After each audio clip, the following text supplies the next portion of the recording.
స్త్రీ ఇంటికి మహాలక్ష్మి అని చెప్తారు కదా. సో అలాంటి స్త్రీ ప్రతి నెలకి ఒక 5 రోజులు కావచ్చు, 10 రోజులు కావచ్చు, వాళ్ళ ఆరోగ్య సమస్యల పరంగా చూసుకుంటే చెప్పుకోవచ్చు.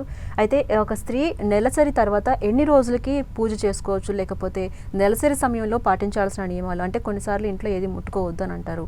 ఒక స్త్రీ మాత్రమే, అందులో ఒక్కరు మాత్రమే ఉంటారు, తప్పదు. అలాంటి సమయాల్లో ఏం చేయాలంటారు?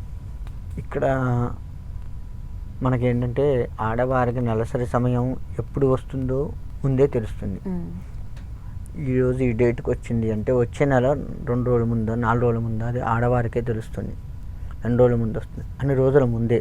ఇప్పుడు ఒకే స్త్రీ ఉంది ఇంట్లో, ఇంకా మగవాళ్ళు ఎవరు లేరు, తను ఒక్కతే ఉంది అన్నప్పుడు తన డేట్ వస్తుంది అని తనకు తెలిసినప్పుడు కావలసిన సామాగ్రి ముందే పక్కకు పెట్టేసుకొని అంతవరకే వాడుకొని, మిగతావి ఎక్కువ తక్కువ ముట్టుకోకుండా అంతవరకే వాడుకొని జీవించడంలో తప్పులేదు. తర్వాత మళ్ళీ వాటిని వాడొద్దు, మిగిలినవి కానీ వాడొద్దు రూల్ అయితే. ఎందుకంటే విషంతో సమానంగా మారుతాయి. కొన్ని నియమాలు మనకు శాస్త్రం ఎందుకు చెప్పింది అంటే అసలు ఇటువంటివి ఆడవారికి పూర్తి రెస్ట్ ఇవ్వాలి, వారు ఏది ముట్టుకోవద్దు అని ఎందుకు చెప్పింది అంటే అటువంటి సమయంలో వారికి ఉన్న రక్తం మొత్తం బయటికి వెళ్ళిపోయి అనారోగ్యంగా ఉండి వారు పూర్తిగా ఆరోగ్య స్థితిని కోల్పోయి డీలాబడి ఉంటారు.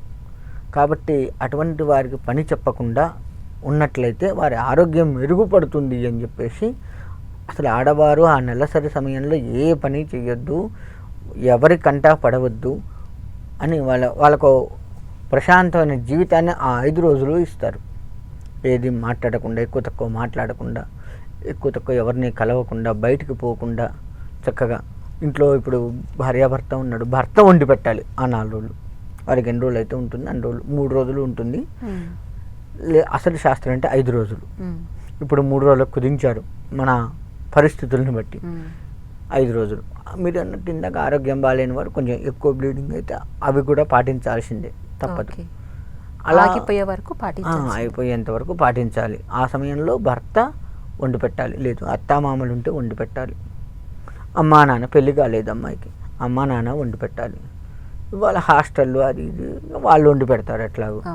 కాబట్టి రెస్ట్ తీసుకుంటే వారి ఆ సమయంలో వారికి ఉన్న అనారోగ్య పరిస్థితి, నీరసం ఉంటారు కదా, అది కాస్త మెరుగుపడి మళ్ళీ శక్తి పుంజుకుంటారు అని చెప్పేసి వాళ్ళని ఆ 4 రోజులు దూరం పెడుతున్నారు. అంతే తప్ప ఈ సమయంలో ఆడవాళ్ళని, బహిష్టు సమయంలో ఆడవాళ్ళని దూరం పెట్టాలి, చెయ్యాలి అని కక్ష కడుతున్నారు వాళ్ళ ఆడవాళ్ళు. కానీ అది కాదు, వాళ్ళ ఆరోగ్యాన్ని అనుసరించి వాళ్ళకు పెట్టిన నియమం అది, వాళ్ళ బాగు కోసం పెట్టినటువంటి నియమం అది.